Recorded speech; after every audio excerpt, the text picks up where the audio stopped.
Oh, yeah, that's East Side Window. That is by our friend Jeremy Ober with a band called Brutal Republic. And I'm just going to just flip this around here. There we go. And then I'm going to get that off of there. Let's just remove that source. There we go. And I've got my co-host, Bob Minter. What's going on there? What is going on? I don't know. Hey, my name's not even on the bottom here tonight. That's really, really weird. How come? I don't know. Ken, weird. what's going on? I don't know, but I guess I didn't put my name in the bottom here or something. I'm not sure. But we are We're live live. streaming tonight. We're live tonight. We're streaming, and we're gonna bring Jeremy on the show a little bit later. He's got a student tonight. He was finishing up some music lessons. Fuck them Um, kids. I know. Hey, leave those kids alone. But he's teaching tonight, and Oh, ooh.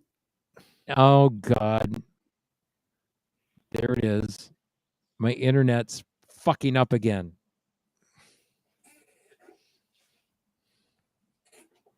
Try this again. Hey, we're back. I'm back. I'm back to a 9 out of 10. If you got your chalk, you got your whiteboard there, buddy. Yeah, give me a 9 out of 10. Give you a 9 out of 10. Give me a 9. I'm a 9 out of 10. My internet connection is a 9 out of 10 tonight. Rogers Cable Canada sucks ass. I'm going to give it a solid 7 for right now. All right, yeah, because it's been hiccuping tonight. So hopefully, when they get the fiber optic cable in here, we'll be off and running, and if we you slip those guys a 20 once in a while, we won't have those fucking issues anymore. I'm hoping not, anyway. So that was East Side Window. That was the first time I heard Jeremy. was it? Yeah. You knew him a lot longer before I did, right? Many years. Many years. Well, you were an Iowa boy for a while. Yeah, the witness protection program and all that. I forgot about that. You were in the witness project. Was that through the FBI or who was that through? I'm not at liberty to say, but and I told you that you had some splaining to do tonight on the show, right? And you started to explain it to me, and I decided that I was going to put it up here. There it is, right there. Some more of my stupid shit. I thought it was funny. I love how you photoshopped your face in there. Yeah, that's sitting on the couch late at night, bored out of your face. You're the boy Elroy. Yeah. For those of you that ever watched the Jetsons. I couldn't get my hair to turn out quite as golden as his was. You notice everybody on the Jetsons have just different hair color? They do. They all have different hair colors. It's kind of cool. Yeah. I don't think they're George and Jane both had orange hair. Yeah. And like Judy had like, white hair. Yeah. Elroy was totally blonde. Yeah, I used to love it when the dog used to take George on the treadmill outside. Right. He gets stuck in the treadmill, and the dog jump off and watch him go round and round on the treadmill. Stupid dog, Astro. Crazy dog, Astro. And that got you and I talking about the future, and these machines that make food replicators. Is what they call them. Crazy stuff, man. Well, back in the late 60s, early 70s, late 60s, I should say, we were promised all kinds of fantastic things by cartoon artists, and none of them came into fruition, but I don't know. That's the last time I placed my trust in a cartoon artist. Well, they were talking about flying cars at some point in time too, right? Oh, yeah. I think I have a picture of a copy of Popular Mechanics with some dork in his flying bubble car or whatever. It's like, instead we got people wearing virtual reality masks and looking like dorks. Oh man! So what's new in your world of independent music in Appleton, Wisconsin? Oh man, things are going fantastic here. If you go to the website live.codezeroradio.com, there's a Fox Cities Live calendar available, and if you want to just check out some of the bands that are playing through here, you can feel free to do that. It's a work in progress, but you can check that out. But they got the Rock for Wishes coming up at Tanner's Bar and Grill. That's an 11.5-hour event to raise money for Make-A-Wish Foundation. And I think they got like 7 bands lined up for that. So that is coming up this weekend. So a ton of independent music. Oh, absolutely. That's all it is here. Well, we got a few cover bands, a few tribute bands, but mostly it's this area is flush with independent artists. There it is right So there. There, your shameless plug tonight. Code Zero Radio, Code Zero Radio, new rock, new radio, live.codezeroradio.com. yeah, if you click that little square there, I'll take Which you one? to This our one? brand new merch store. Oh, yeah, you got new merch. Where is it? Where am I going to go for that one? Where am I Right going? where it says merch store. Am I looking at the wrong spot? I'm seeing on air Fox Cities Live. Oh, man. You just went over it. You just went over it, man. It's at Oh, very did I top go over right, it? top Top right, right. Top top right. right, where it says Oh, wait. Oh, okay. I thought that was an advertisement for liquor. There it is. uh, we've been pretty successful in our first month of being open. And of course, I expected that. A lot of people support the station, and the money that we raise from this is going back into the station. So, Look at that T. Is that it? Was that designed by Andy McNamara? yeah, Andy did all the graphics store, and so it's pretty cool. It's pretty neat stuff. We're already I getting wish I people had sending an me in, Andy McNamara here. huh? I wish I had an Andy McNamara here. Oh, I'm sure there's one around there somewhere. There he is right there. Andy's got his very own shirt, Isn't that good? Isn't that Fox good? Cities Core. And you can get it any color you want. Any color. And you can preview it in any color. Oh my god, that's awesome. I like the hot pink here. Do you?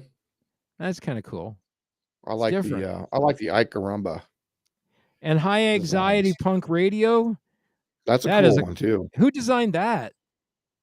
Andy did that. Oh, that's a great shirt, man. That's Yeah. awesome. I'm gonna have to order me one of them. Will they ship it right to me or what? Oh yeah. That's the great thing about the store is we don't have to stock anything here. You know. It's all order on demand. Yeah. That's nice. Guys, you guys got a lot of stuff. Now, you guys got a show, Ike Roomba. Now, tell me a little bit about Ike's show, because that might interest some people as well, right? Yeah, Ike is a he's built differently than all the rest of us. Ike has a very, very storied life.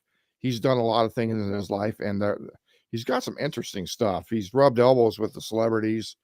He's been an attorney. He's a local artist, songwriter, singer. A lot of things going on. So he's got a 30-minute podcast or a 30-minute show on our station. Plus, it's available on demand and on his page on live.codezeroradio.com. But yeah, it's he's just got a lot of great content. In fact, he was over here today recording a show with Amelia Earhart. Oh, very cool. Yeah, Very, very cool. I saw you post that up on your page. So that was really, really cool. yeah, it was nice. Yeah. Little cramped little studio here. Yeah. So Jeremy's going to join you and I partway through here. So I thought we just started to talk about stuff that's new for you this week. I was sharing with you earlier what we're doing with our website here for independent artists and how we're in the process. You hungry? Did you not have supper tonight? So I That cleaned looks like my teeth, a big black marshmallow. doesn't it? I saw a video of a guy who was one of those screamo singers, Right? and he was using this microphone without a filter on it and a pop filter in front of that. And he was Oh just letting wow, it rip. Yeah. wow. I think I would take that away from him. No, you can't have this one. Use this use this PV microphone if you're gonna do that. Yeah, use this PV micro. Don't use the really good microphone for doing that work. That kind of work, right? Yeah, Um, right. Come so on. we are going to spin something new by Jeremy tonight. He's got a couple of new albums in the works. We've been chatting back and forth, and he's working with a couple of different producers in his area. Jeremy likes to go in the studio and get her all done when he can, because he's Uh, busy on the road playing a lot of shows. That photograph that we used for tonight's show, you made a comment about that. Let me see if I can find it here. Because you made a comment about the big old tub of beer behind him at this brewery that he's playing at, yeah, right? that's I believe that's the Winery Creek, Soldier Creek Winery out Right. there just north of Fort Dodge. I think that's where that photo came from, but they bring in live music all the time, and they set them up right around I don't know the name of the process for doing wine, but that's part of the process. Now, is that wine or beer behind him? That's wine. It's strictly a winery. Yeah. Now, you said that they is that the one that's got the vat of wine behind him that's made for him? No, I was just joking. Oh, you were joking. I thought they actually made a brand for him. No, man. If you read anything by me on social media, it's all bullshit. I thought it was funny. It was an interesting comment because I think you made it like a historical comment, and I thought, well, that's kind of cool if they did that. And I Actually, wouldn't. that wouldn't be a bad idea to name a batch after an artist that plays Well, there. well, and I wouldn't doubt that because Jeremy's well known, right, in that area. Like Oh, very well known. he's a well known artist, and he plays all over. I don't know if he plays in the same places all the time in Iowa. We'll find out tonight what places he frequents. But I know that he does make a full-time living off his music. So um, here's our Here's a plug for. little known fact about Here's a Okay, little known little known fact about fact. Jeremy Ober. Little known fact. You're only going to hear it once here All right. on this show. Jeremy Ober can shave in the morning, and by 5 p.m. that night, he'll have a full fucking beard. I don't know how the man does it. It's like magic. The guy can grow a beard sneeze, and a beard appears. I've seen it many times. Oh my God, that's funny. So Jeremy actually, his art form actually falls under the heading of a band or project, if you want to call it, and it is called Brutal Republic. Mm-hmm. And so what you folks were listening to earlier is a cut off this particular album called Full White Moon. There are 13 tracks. 13. 13 tracks on there that we've uploaded. There's a couple of bonus tracks on there that you can get. We're going to play one of those bonus tracks tonight. That's something that's going to be on his upcoming release. It's a tune called March of the Vultures. Have you heard that tune yet, Bob? Well, let me tell you something about that. He has released an album many years ago. He released an album called Pioneers of a New Day. Okay. And it was rip your flesh off fucking metal. Very well produced album. And that was Jeremy at the peak of his hard rock. I don't know what you want to call it, but that was his peak of that. And then I guess his songwriting started maturing, and he started looking at other fields and other genres. And he's been so successful at anything he does really, really well. So it's odd that March of the Vultures is on there. I was looking for Pioneers of a New Day because that album just smokes. Absolutely. If you got a track there in your archive, send it across to me. We can flip it on the show tonight if you can find me a track. We'll definitely play it because Find why me not, some crack. right? So Jeremy is going to be joining us soon. I'm just going to check here and see if he's answered his. Let's see. Oh, he's on there. It says he's active. So we could be hearing him connecting here with us very shortly. I know that he was going to be probably be about the half hour joining us half hour into the show. We're about 19 minutes in now. The first tune we listened to there was East Side Window, and he had some guest artists on that show. Have you they're called the Cosmic Brownies? Yeah, Jeff Blummel, Chris Carr. He had Eric Hovey. I can't remember the bass player's name, but all of the big players there in that area of Iowa were on that recording. I thought it was kind of cool. Yeah, and it was the video that caught my eye, and I can't remember how I think I found it one night on YouTube. Oh, really? Because it Yeah. wasn't even Jeremy that posted the video. It was somebody that owns a company called Peniel Productions. Oh, is that right? I wasn't aware of that. Yeah, Probably and one of the guy, Eric Hovey's things. oh well, it's somebody. It's one of Jeremy's friends that filmed the video for it, and I've been trying to get the actual raw MP4 for it so we can put it up on our website because it's a really cool tune. Oh, yeah. And they actually recorded it. Now they played it. I don't know if they're. I think they're just playing to the playback of the song when they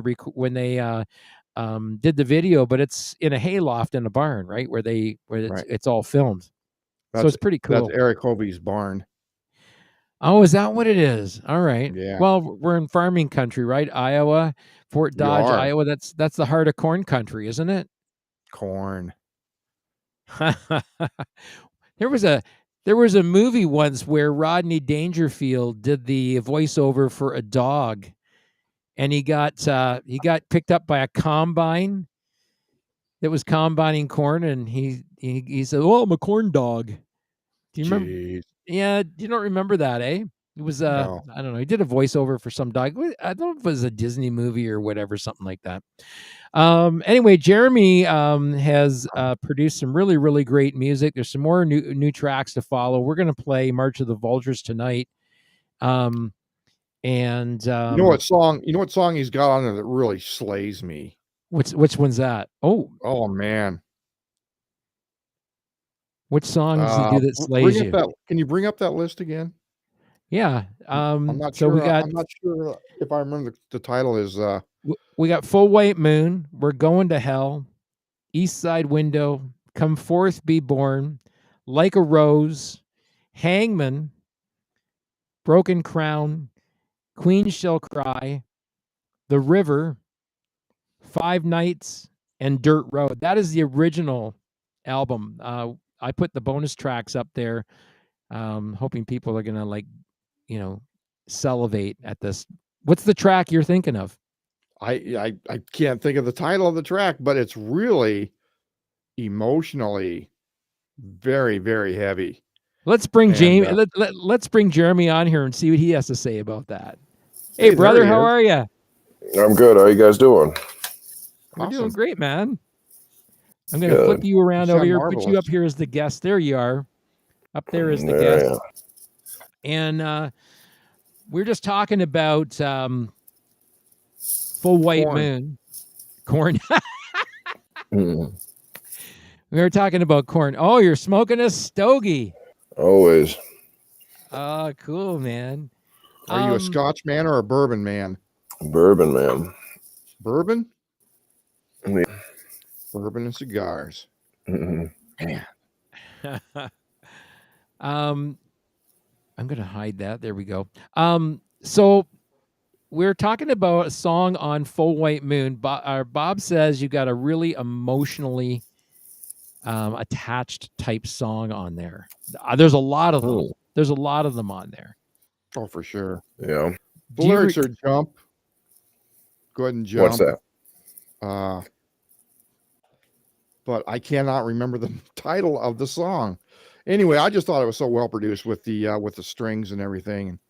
Oh, I bet you're talking about Five Nights. If it has the string section in it. Yeah. Five Nights is probably it. Do you want me to play it? What's? Do you want me to play it? Who are you talking to? Him? I can play it and leave you guys on here. Hang on a second. Let me just go. I'm going to flip over to my settings here because I've got to go to the stereo settings on this cheap fucking software. Hang on a second here. All right, and we'll go to it. Oh shit!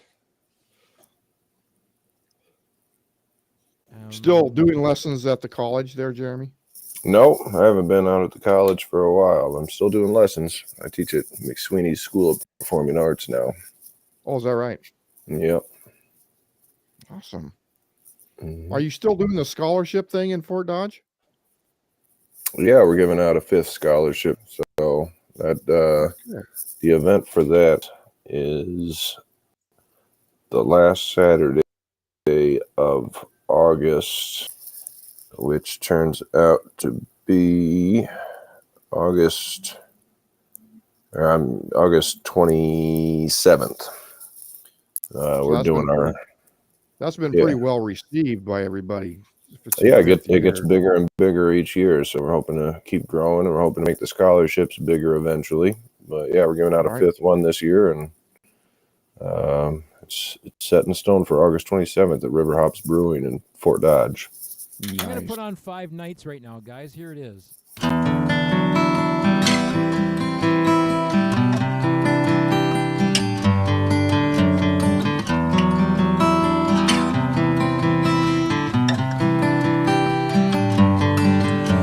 An angel is before me with desperation in her eyes.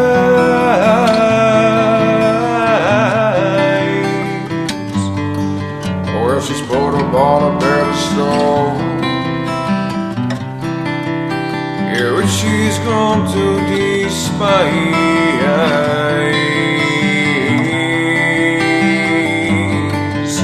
Her eyes have watered from me.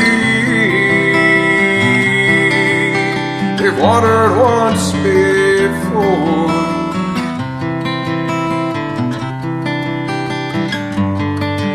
But the best things never come for free. So still I want her more.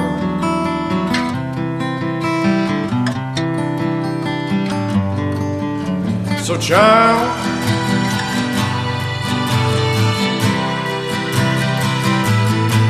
I said, child,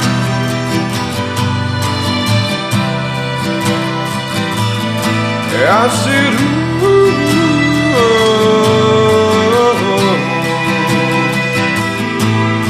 oh, child,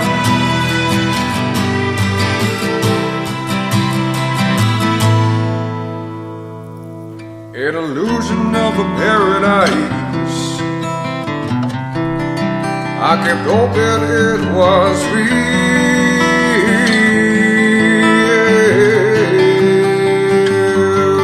Well, I'm a victim of my own device. A pain I never thought I'd have to feel.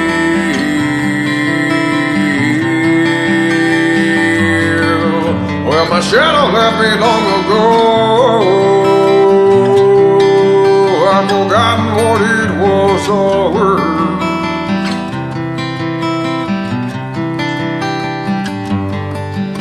But somehow I must surely know to have it back I'd give anything on earth.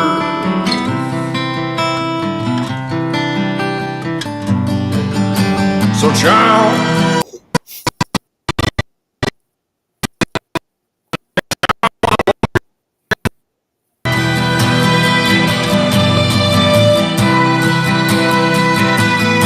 I said, child,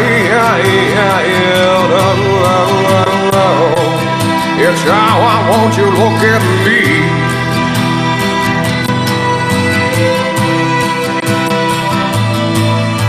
An undramatic ending, an unforgiving sky. I don't need no reason, trust me, I'll be fine. But child,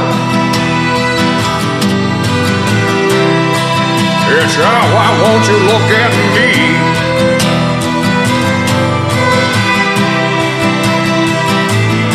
Hell, you got me around your finger, I don't know where to go. Please don't give me details, I don't wanna know. But child, yeah, child, I want you to look at me.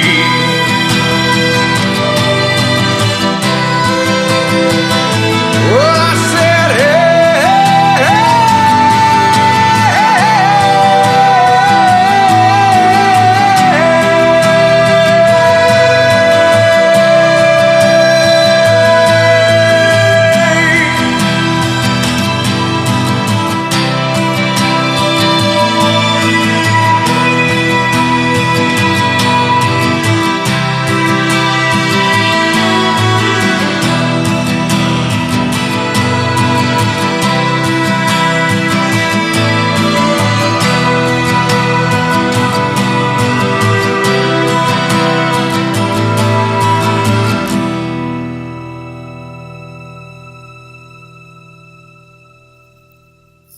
That's 5 Nights by Brutal Republic and our buddy Jeremy Ober. We got right here. You're looking at him right on the screen right now. Cool tune, brother. So, whose ideas for the strings was that? Was that your idea? The best that I recall, yeah. It's Heather Kelly that does the strings on it. It's just she went in and did 2 or 3 takes. Yeah. And then we kind of blended it how we wanted it. And Was that at Junior's Motel? yeah, that's the only one on that album that was recorded at Junior's Motel. Oh, is that right? And the rest were recorded with Chris Carr. Right. So tell us, what is Junior's Motel? What is that? I'm curious now. Junior's Motel is kind of it's kind of a legendary place out here. It's out in the middle of the country, outside of my hometown of Fort Dodge, and they've had a lot of crazy artists that have gone through there and still go through there from time to time. And he's been out there doing that thing for, gosh, probably 50 years now, I would think. I'm not sure exactly, but it used to be it's his family. Kurt Kaufman is the guy who runs it. It's his family property, and they had a chicken coop out there. And so they converted this chicken coop into a recording studio. And it's one of the few places, heck, it might be the only place in Iowa, I'm not sure, that you can record on reel-to-reel tape still. So it's a fully analog recording studio. So it's a cool experience. It's a beautiful space. It really is. Yeah. Oh yeah. It's a great place. Great place. Great place to go out there and be creative for sure. Great warmth on that track as well too, right? It's got beautiful. That's what you get out of that analog. It works. It works great if you put the right project on it. Right. And when you wrote the song 5 Nights, what's the song actually about? Oh, just me getting my heart broken. I wrote that when I was like 18 or something like that. So it's like my first heartbreak, I suppose. Oh, really? Right. Yeah. I guess that girl got a few songs. So there's a few songs about my first heartbreak, but that's one of them. That's a good tune though for people to listen to, because it's a beautiful, well written melody. Well, thank you. Yeah. So what do you got going on music wise, Jeremy? You got you're touring right now? Oh, I don't know if you would ever say that I'm ever touring, but I'm always playing. Yeah. This month's a bit of a relaxed month, so I'm only doing like 1 or 2 shows a week right now. But once next month hits, it's gonna ramp up pretty hard. Okay, and where are you going to be playing next month? Any venues outside of Iowa? I don't think there's anything outside of Iowa booked right now. We get down to Missouri a lot, but I was just there not long ago. Was it last year? Last year you went down to Texas? That was a couple winters ago. Yeah, I wintered down in Texas. You just went down there and you just winged it, didn't you? Basically. Yeah. There was no game plan. I just drove down to Austin, and I I was lucky enough that I walked into the right bar at the right time with the right bartender that threw me a bone and told me to come back a few days later and do a show there. And so I did that, and I ended up getting a weekly gig there at that one club. So that was my one weekly gig while I was down in Austin. And then I got a foot in the door at a couple other clubs, and mostly I just played sidewalks and busked. Did a lot of busking. Yeah. Mm-hmm. There's a pretty lively music scene in Texas, right? Austin is crazy lively. Yeah. I think it's 6th Street, which was the club that I played was on 6th Street. And that's kind of one of the main tourist drags for music down there. You know, every club on this street pretty much has 3 acts a day. So, you know, they start at like 3 p.m. and do a 4-hour gig. And then once they're done, someone else is loading on, and they do it till closing time. So it's a great place to go and visit if you're a musician or a music lover. Were you ever tempted to buy a cowboy hat? I have a cowboy hat now. I started thinking about buying a new hat, and then this hat, I thought about it, and then Facebook brought up an ad for this hat, so I was like, okay, bye. So, That's scary. Well, I think a cool tune that would definitely fit a Western theme would be the tune "Hangman." Yeah, that's one of our country tunes for sure. Yeah, it's another well-written country tune. That's the one that we're trying to get before the folks at the producers of Yellowstone, and they've just started filming season 5, and even if they don't pick that song, we just want them to get in touch with you. Are they shopping? Well, they're always looking for tracks, and that was one of the reasons why I reached out to their music producers, and I'm actually going to send the track now to the producer of the show, because he is apparently the dude that if you ever watch the show, there's a guy on there. His name's Travis, and he's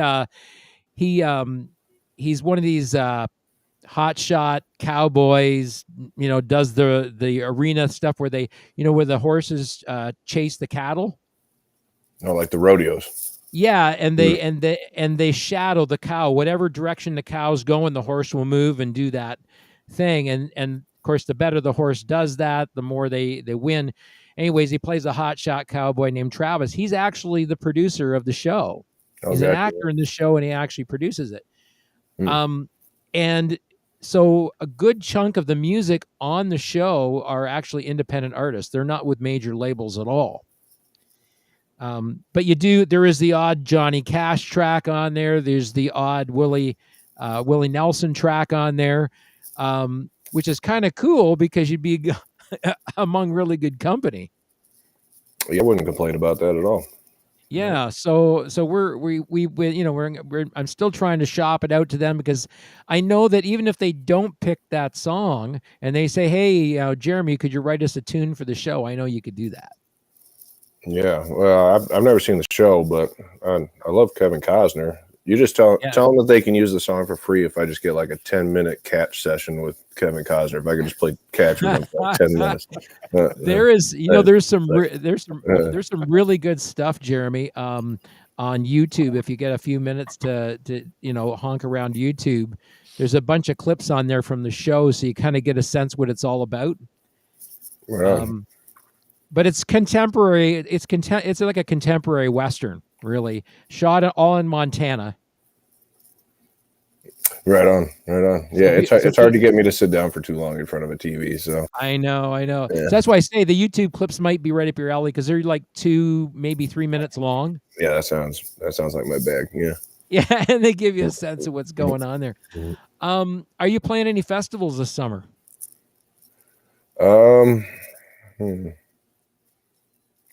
I don't know if we're playing anything that you would call a proper festival. My other band, Lone Tree Revival, is playing what it's kind of the biggest show of Fort Dodge annually. It's called Celebration, and so they bring in a national act of some sort.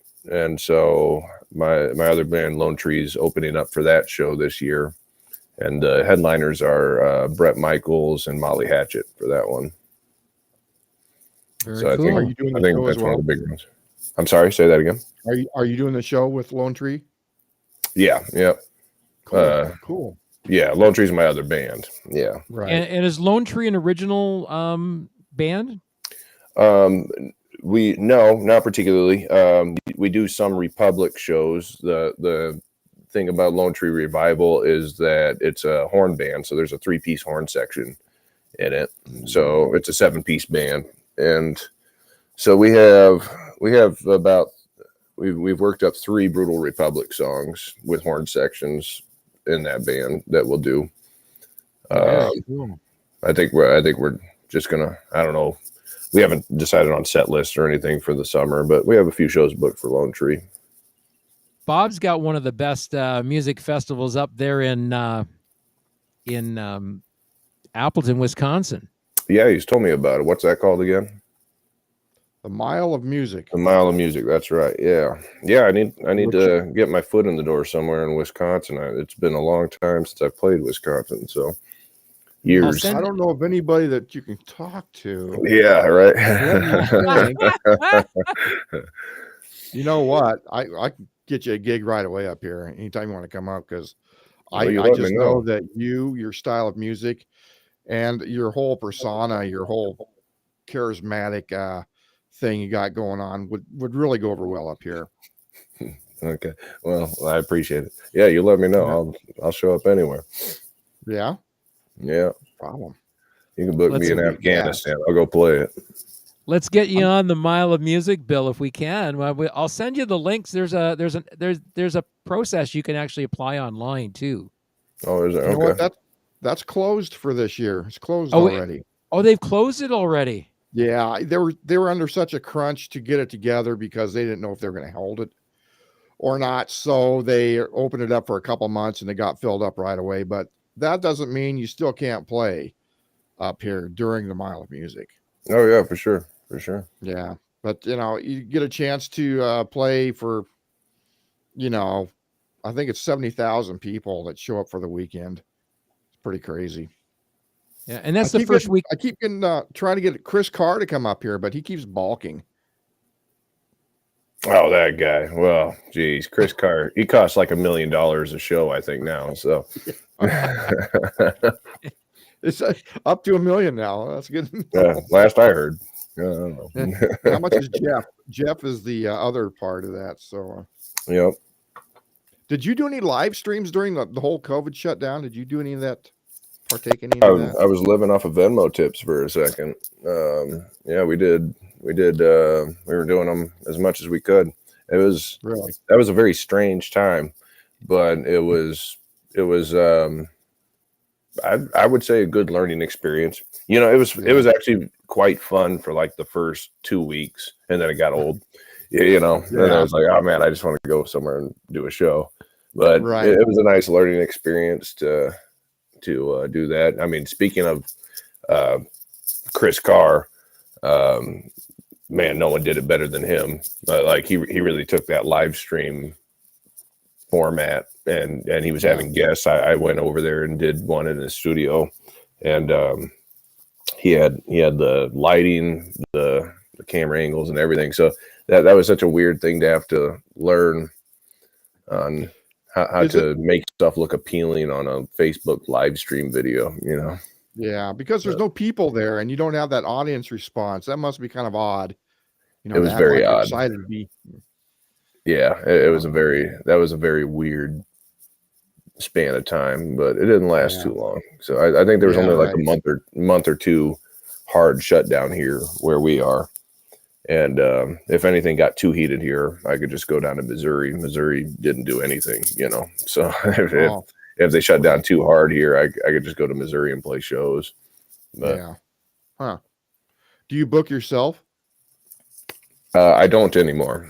I just, I mean, I do to a certain extent because people still call me. But no, I don't do any reaching out to shows anymore. I really hate that part of the business. Yeah. And so I basically just started a booking agency and hired someone to do it. And I'm their first client. So then once they get the hang of it and it gets rolling, they can take on more clients if they want. Cool. So yeah, that's called Swamp Fire Music is the name of the booking agency that I started up. So there might be Cool. that'd Write be that the place down. to get a hold of. Yeah. Swamp Fire Music. So if somebody wants to play down in Iowa or the places you play, they could sign up with Swamp Fire Music.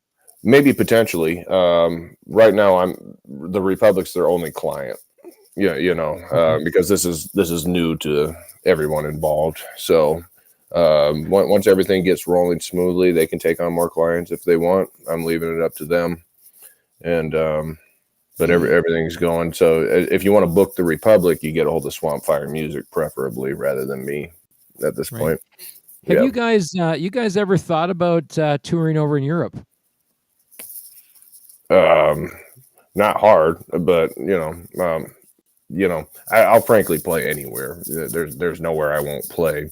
As long as the means are practical. Yeah, for sure. I'd do a tour anywhere. But That'd be cool if we could get you guys some different places to play that Republic could play, because you guys, that's a completely different feel from the other band, right? That has the horns, right? yeah, for sure. Yeah. Who is Brutal Republic right now? So it's Alex Trevino is playing bass, and Caleb Ferry's playing drums, and then just myself. So it's just a 3-piece band. Yeah. Always I have. remember the first time I saw Brutal Republic was at the Eagle Ballroom, and Mike was your bass player. Mike Lowe, yeah. Mm-hmm. Mike, and I don't know who the drummer was. And you guys were it's probably ferocious. Alex Bjornson. Oh, thank you, man. Yeah. It was just it was a ferocious show. I thought, man, how can this exist in the middle of nothing of Iowa? Here is this 3-piece band that just rips. So it was a cool experience.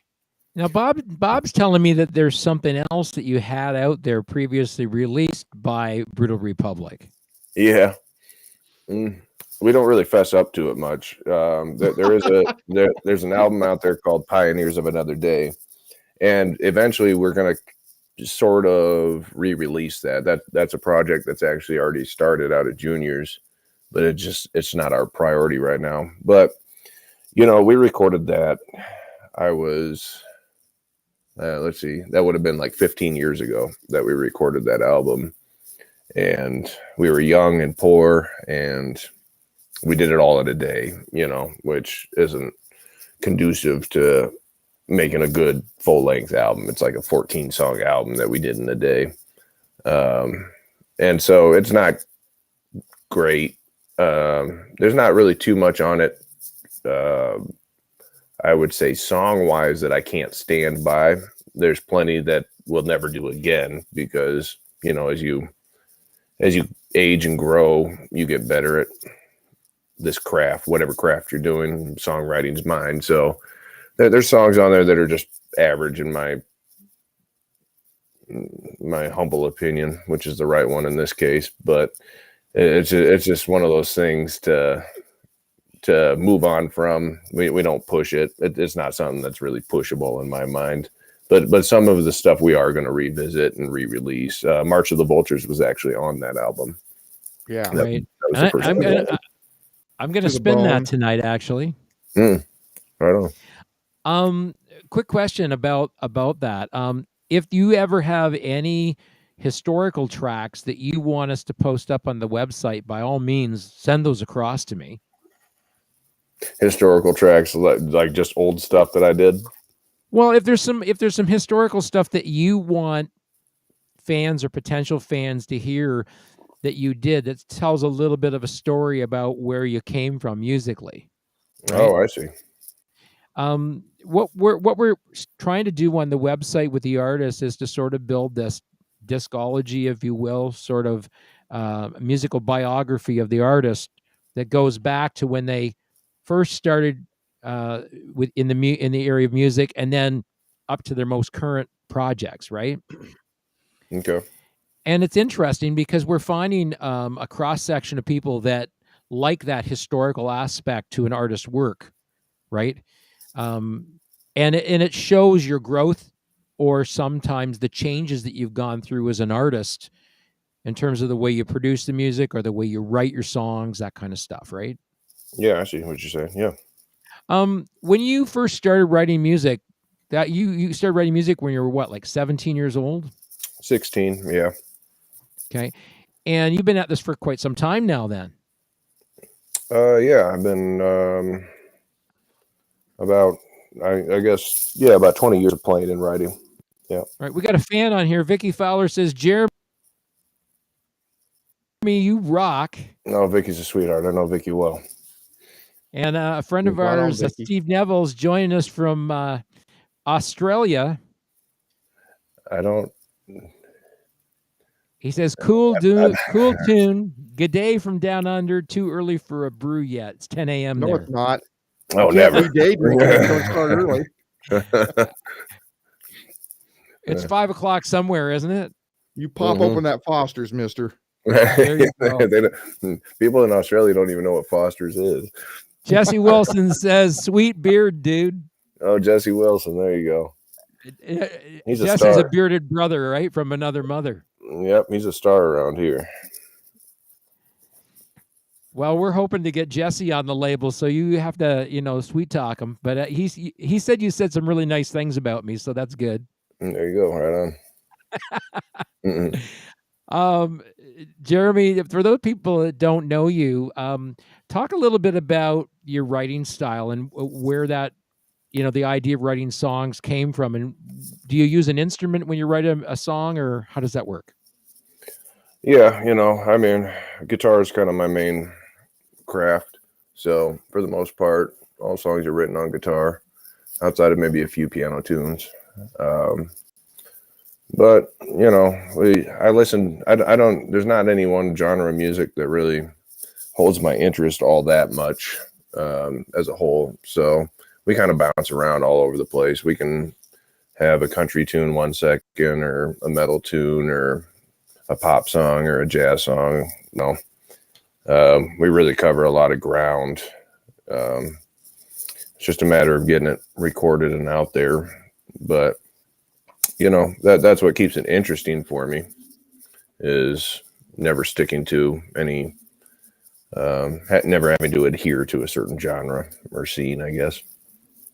Yeah, and Full White Moon, which is I guess the first full album that you're going to stand by. Yeah. That we released on our label. It goes all the way from Full White Moon all the way down to Dirt Road, and it covers a whole bunch of different types of music. Yeah, I would say so. And that's not even really representative of all the genres that we can span, but yeah, there's a lot of ground covered on that album. Yeah, because then we there's that divergence as we're going to play March of the Vultures, which is like your metalhead. Yeah, that one gets pretty heavy. Yeah. And Bob said some of your earlier stuff had that sort of metal feel to it. Oh yeah, we have plenty of metal material. We're sitting on a full album's worth of material that we could go and record a metal album right now. It's just a matter of finding the right studio, the right producer, and I guess the right time to do it. It's another one that's not really priority number one for us right now. We got songs right now that we're trying to get on an album that are well received and fairly new, and that's kind of where we prioritize it. The thing that I find about a metal album is if you're going to do it really well, it takes a lot. It takes a lot in the studio to do a metal album justice, especially when you're writing songs that become fairly complex, which our writing style for metal has become almost ridiculously complex at some points. So to really nail it down in the studio, you're talking about a lot of time, and effort and a lot of hours in the studio to really make it what I think it should be. Yeah, and I think the thing is with if you're going to produce a metal album too, like typical formula tends to be you're producing music that you're going to play when you're out playing live as well, right? As far as being able to reproduce it. Yeah, because you were talking about songs that are already well received. So obviously you played some of those songs you're intending on recording at live shows, right? Yeah. And we do metal songs at our shows too. When we have full band shows, there'll be either we'll pepper it in or we'll devote an entire hour basically to just doing a metal set at the end of the night. So, right. So you got enough material so you can sort of judge your audience and kind of go, all right, this looks like an audience is going to dig metal, so we're going to throw a little more of that into the set tonight. Yeah, there's been plenty of times to where we make up a set list and then show up to the show and take one look at the audience and be like, you know what, this next song's not going to fly. Let's move on. So yeah, you definitely have to read the audience because you can clear out a room. If you're in the wrong room for metal, you can clear it out real quick once you bust into first 2 minutes of that song. Right. Good thing about having Alex on bass is that guy can produce a full bottom end sound to play on top of. So no matter what you play, that guy is pretty amazing to watch play. Easily one of the best musicians I've ever played with. Yeah. That cat's frankly a genius. Musically anyway. Now, are you talking about the bass player? Is this the bass player? Yep. Yeah. And he's a jazz cat. So his main thing is jazz. He went to Berkeley and basically was doing jazz gigs over there for a while in Boston. And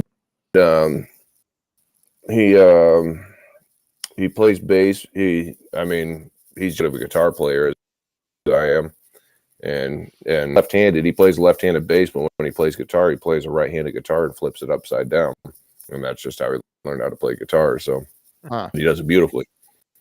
Yeah, he's that cat's crazy. He's an awesome player. Yeah, I really enjoy. I enjoy watching the band, and I enjoy watching Alex and the energy that he brings. And of course, Caleb is a maniac back there. It's always a full sound with you guys. And for a 3-piece, I think that's pretty rare.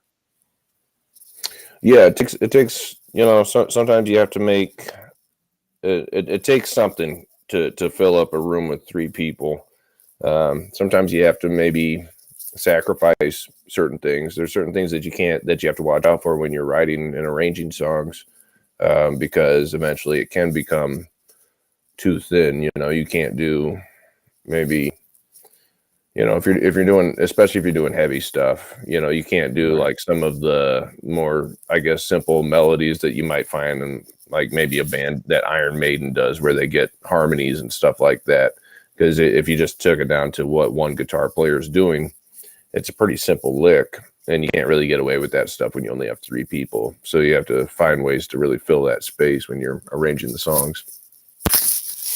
How much does your solo work, does that play into what you think about when you're going to play in your 3-piece? Does that have an impact on that? No, not at all. I do plenty of Republic songs acoustically, but there's only so many songs that I can do acoustically. Like I might be able to take a third of our catalog and work them into an acoustic set if I really want to. But outside of that, acoustic sets, a lot of it's just, about 20 years of building material, whether it was stuff team or things here in this time learning new songs anymore. I mostly spend most of my effort is either performing or writing.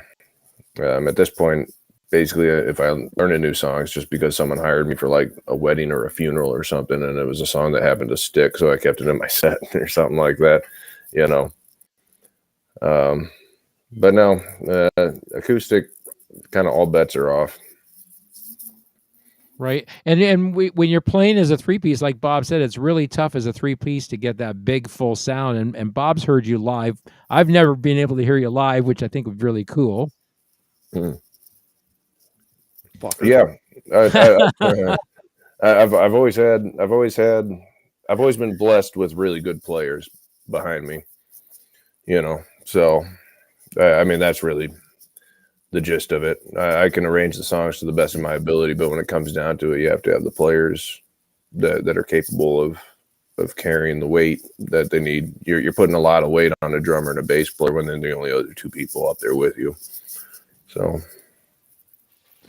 Do you miss go ahead, Bob. making the coffee at 8 Note Music? yeah.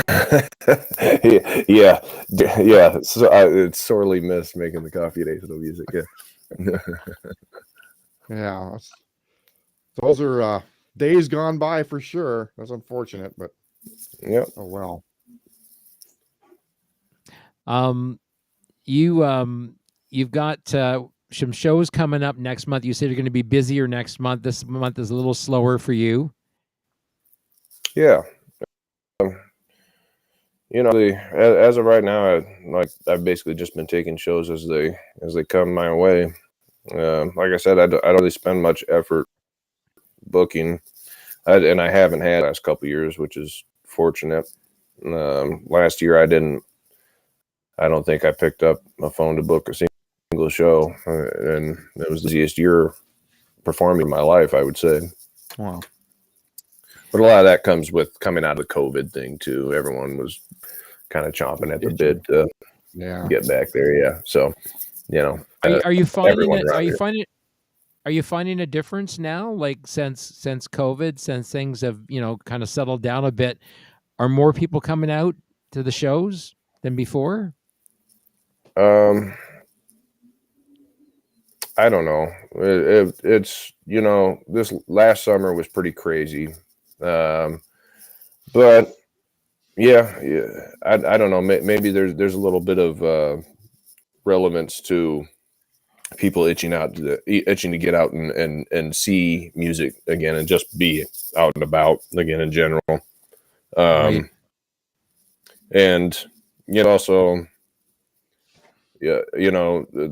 this town that I live in, this Fort Dodge is really kind of becoming a little bit of a magnet.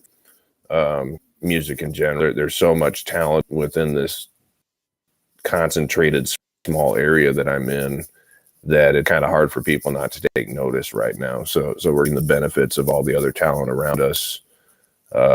There's a lot of music, a lot of musical acts in this immediate area, this little tiny area in Iowa, and we're all really just trying to push each other.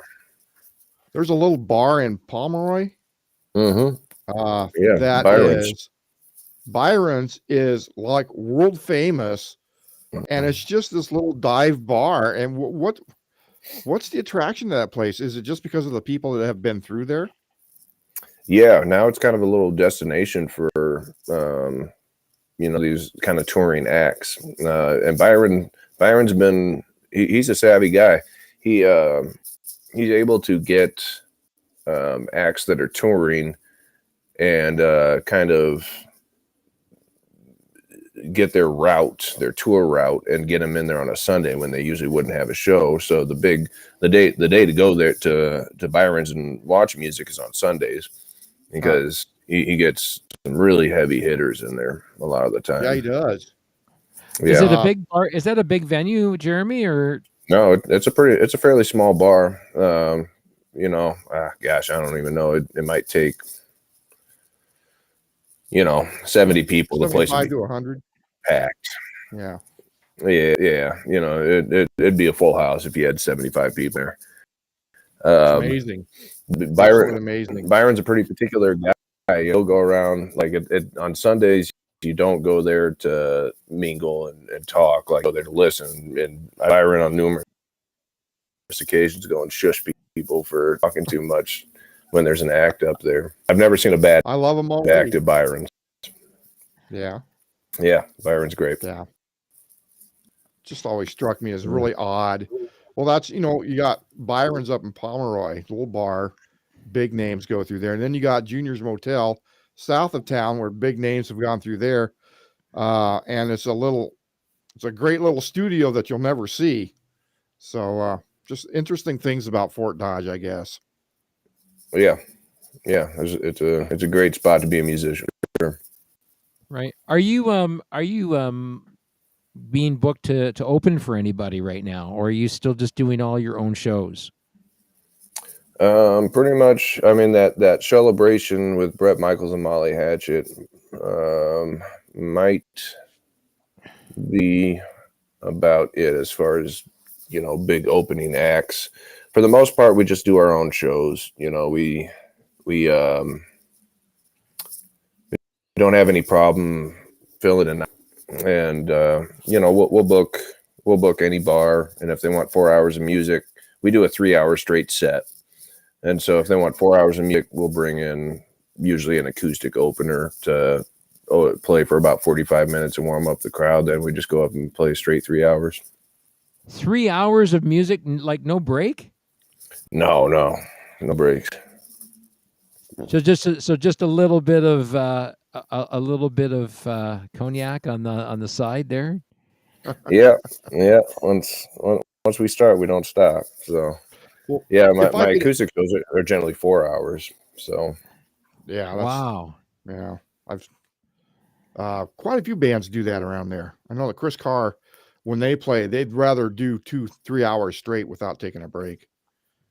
But if I could just interject into the conversation now, since this is Indie Tunes and this is about independent music, Jeremy Ober is a prime example of the music that's available out there that would be considered independent. And that's what we are trying to bring to the forefront, is the quality and the passionate quality of music that Jeremy and musicians like him present. So I just wanted to say thank you for being an independent music. And are you at a point in your career right now you don't really care if I don't know how to put this. I'm sure everybody would like to be on a major label and be touring throughout the world, but at this point, do you just say, I just want to do this because I like making music? Well, I think that's always that's always the entrance point into the business. I mean, if someone's getting into this business to get rich, I mean, you're in the wrong business. This is a hard business to get rich. But if you do it right, and I'm not saying that I have, I've done a lot of foolish things career wise in my time where I could have done things better. It's one of those things, if you had it all to do it over again, what you know now. But I'm fortunate enough that I've never had to have a real job in my adult life. So, I've gotten by paying my bills and everything just through, and I live pretty comfortably, always have. So, well, one of the best places people can find your music is on our website. I'm going to share it right now with people here. This is indietunes.com. You can actually go on our website. You can listen to Jeremy's full album. You can listen to it. You can use our try before you buy feature. I guarantee you listen to some tracks off here, you're going to want to download them. They're $1 a track to download, or you can download the whole album for $10. So we put a couple of bonus tracks on there for you. And this is a great way to remunerate independent artists. And this is going to pay our artists a lot more money than they'll make off places like Spotify and all those other places that share music. And we're hoping to try to find a better way to be able to find, I guess, appropriate means of remunerating artists. We don't think that streaming services do a good enough job.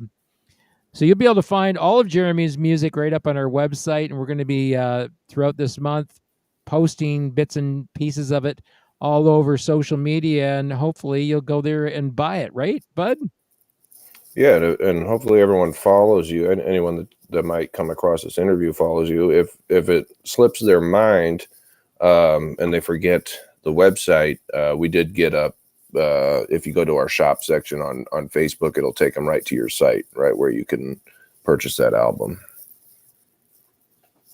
So that should be up and running. Could you believe that I actually did something? You were able to do that, man. You were actually able to do that. Believe it or not, man. Dealing with Facebook is like pulling teeth. So I know, at man, least for me, I don't know. I couldn't even get there and do it. I was trying to do it, and it wouldn't let me do it. Ever since they switched over to that new format for pages, it's so messed up. I hate Facebook. I hate dealing with Facebook. I hate everything about it, and yet you got to do it. It's like, this is ridiculous. I ended up flipping over to the classic view, but for those of you that don't know Brutal Republic, you can follow them on Facebook. You can actually like the page here. They've got 1.8 thousand followers on Facebook, and they've got a really decent presence on there. They got a nice page set up here, and if you, as Jeremy says, if you click on shop, oh my God, there's the album right there. There you are. Wow. And I'll take you right to Indie Tunes. Good job, brother, man. That's that is like totally awesome. It's good stuff too. It's a very good album. The whole thing, it's a all great the way album. through. And you have can to listen have it to in your collection. You can listen to the whole album on there and try it before you buy it. But I guarantee you, you're gonna love the album. And the great thing about it is, if you download the album, included in that is personal licensing, which means you can play it for your own personal use. So we're set up very much like some major streaming services in that regard, that you can actually download the song and add it to your personal library. We don't encourage you to share it with other people. What we want you to do is send them back to the website and get them to download their own copy. This is a great way to help out artists like Jeremy, so that we can properly reward them for all of their hard work. Because right now, your mainstay comes from playing shows, right? Right. Yep. And and Bob and I've talked about this. We've lamented this whole thing for a long time, that artists these days have to be really, really smart about marketing all kinds of things aside from their music, because it's the music itself, selling it on a website or selling it on a streaming service doesn't pay all the bills. I mean, I've never been in a position to where I could sell anything till outside of showing up to a place and playing. So it's one of those things. I mean, heck, even if I was making a bunch of money off of album sales, I feel like I'd still just be showing up to venues and playing week after week. Yeah, and that's really our goal by, when you and I sort of joined forces, Jeremy, was like, let me do some of the heavy lifting for you so that you can just go out and do what you do, and that's playing music to live crowds of people and sharing your music and your story with people. And we work on the other end of it, trying to get your music in front of as many people as we can. And Bob over here at Code Zero Radio, man, they're a great source of advertisement for artists, right? Absolutely. Yeah, Code Zero's been fighting the good fight for a while now. Bob, you've been at this a long time. How many years, Bob, have you been broadcasting? Too many.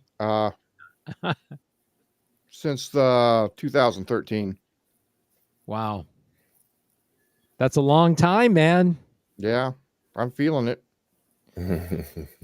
Yeah, you guys have definitely been at this game a lot longer than I have. I've been around the world of music for a long time, but in the world of independent music for about the last 6 years, really heavy. And it's guys like you that encouraged me to look and delve deeper into this world. So thank you for that. Yeah, I figured the pendulum has to start swinging back the other way. You know what I'm saying?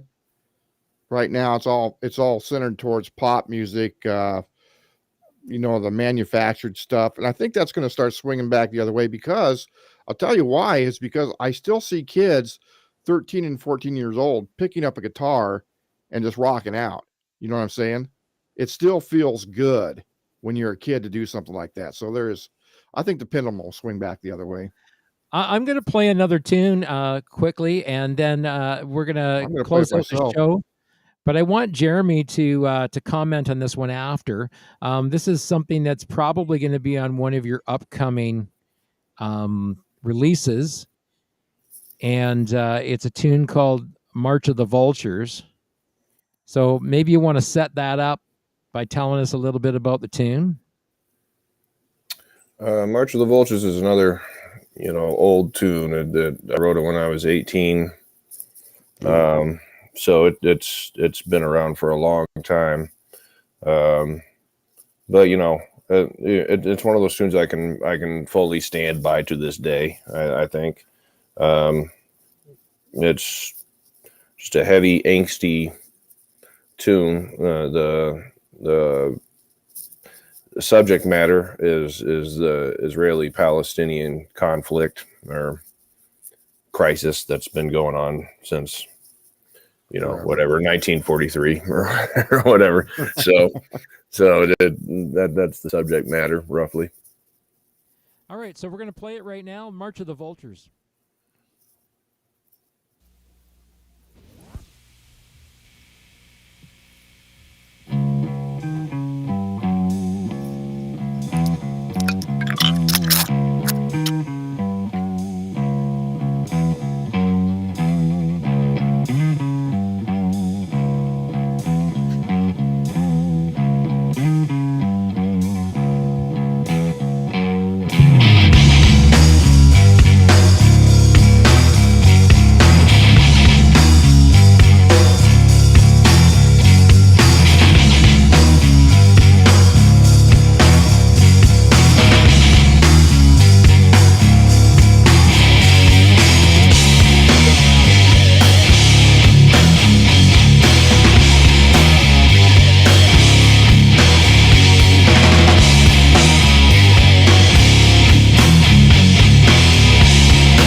Wow, that's a cool tune. March of the Vultures.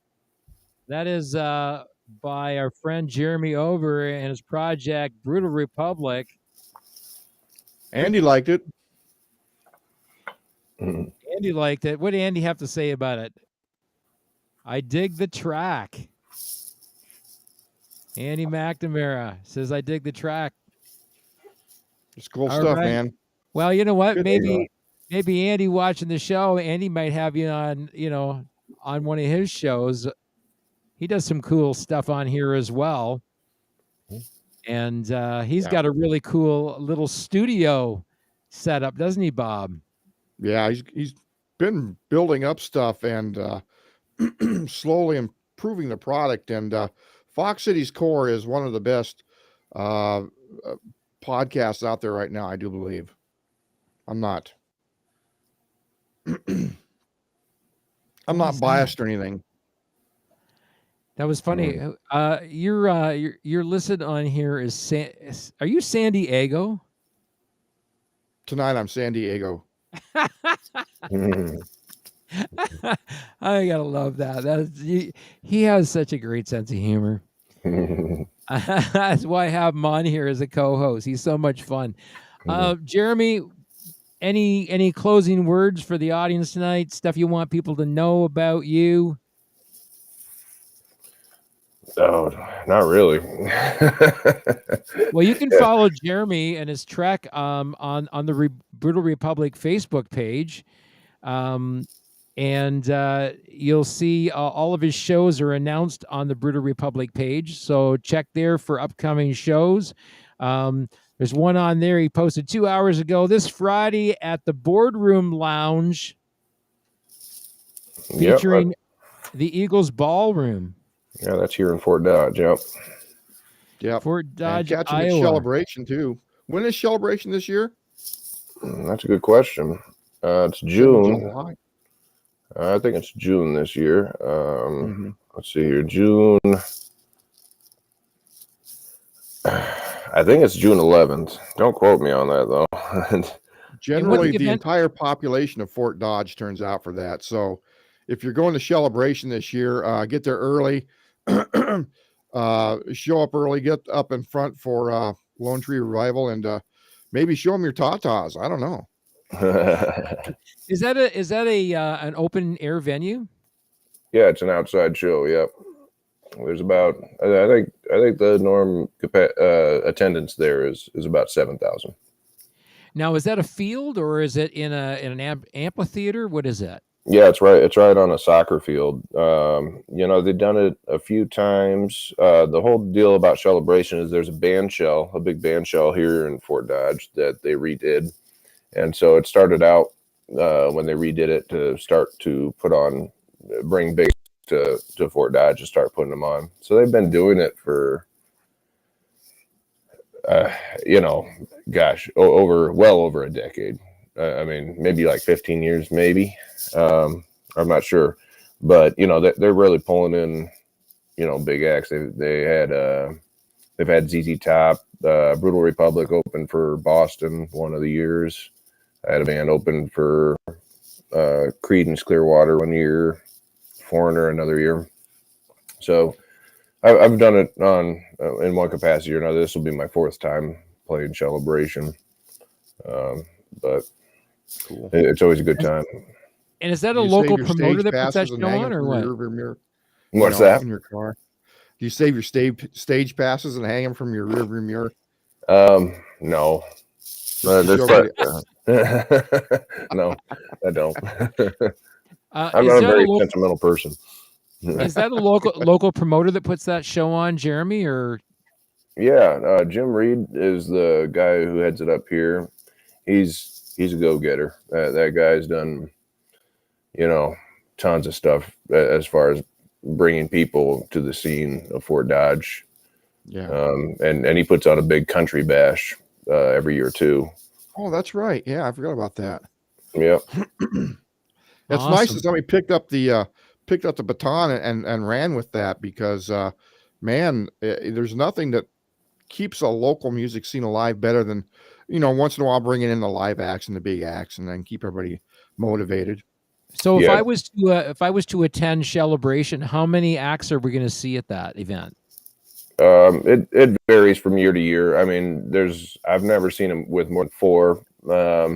Usually there's 2 or 3. So there's 3 this year with Molly Hatchet and Brett Michaels from Poison as the headliner. And if you walk down to the riverbank, you'll see a couple acts you'll never forget.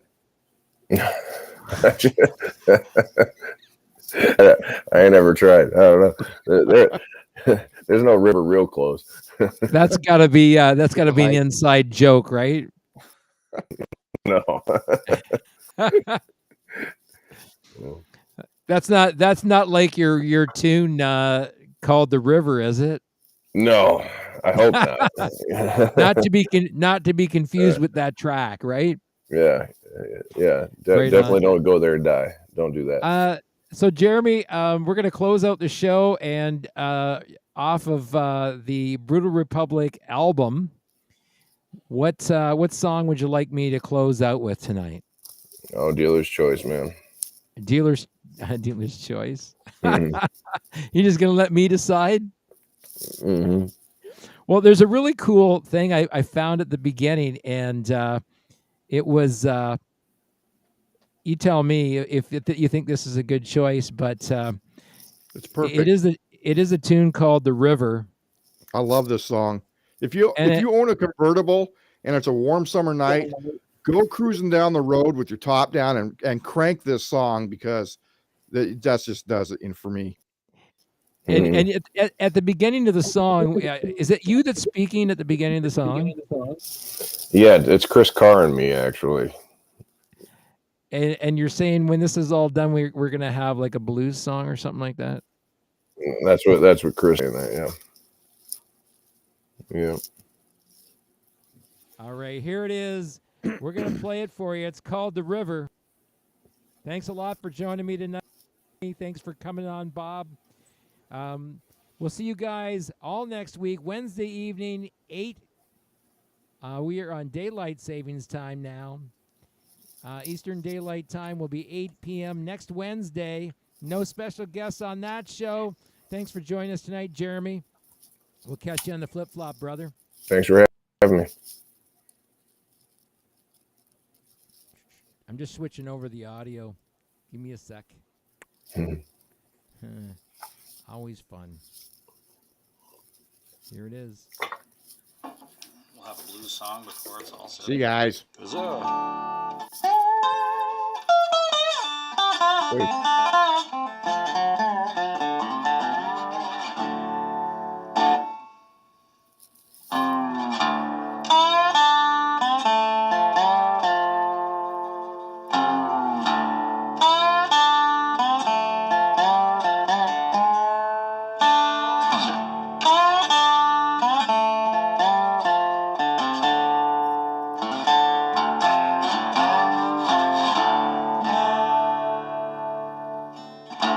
Don't go down to the river. Don't go down there, my child, I said. Don't go down to the river road. My brother just drowned today. It happened down by the sandbar. It happened down by the old river bank. It happened down by the sandbar.